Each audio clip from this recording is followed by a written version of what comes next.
বৃহস্পতিবার পবিত্র রাতে কেউ যদি এই দোয়াটি 100 বার পরে, কোনো দিন পৃথিবীর কোনো মানুষের কাছে তার হাত পাততে হবে না। পৃথিবীর সবকিছু তার পায়ের নিচে আল্লাহ হাজির করে দিবেন।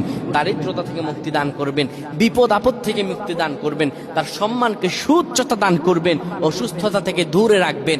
আল্লাহর অশেষ দয়া ও রহম তাকে দান করে দিবেন। সুবহানাল্লাহ। বৃহস্পতিবার রাত এটি গুরুত্বপূর্ণ রাত। এই রাত সপ্তাহে একদিন আসে।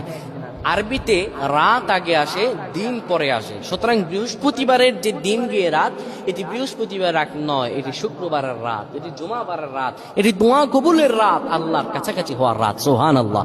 এই বৃহস্পতিবার রাত আল্লাহ তাআলা বান্দার দোয়া কবুল করেন। কেউ যদি বৃহস্পতিবার রাতে ঈশা নামাজের পরে পবিত্র হয়ে ইয়া হাইয়ু ইয়া হাইয়ু ইয়া হাইয়ু ইয়া রফিয়ু ইয়া রফিয়ু ইয়া রফিয়ু এই দোয়াগুলো পড়তে পারে 100 বার, আল্লাহ রাব্বুল আলামিন তার মর্যাদা বৃদ্ধি করে দিবেন। তার জীবনটাকে আমার আল্লাহ সুন্দরভাবে সাজিয়ে দিবেন। বিপদ আপদ বালা মুসিবত গুলো আমার রাব্বুল আলামিন দূর করে দিবে। আল্লাহুম্মা আমিন বলেন।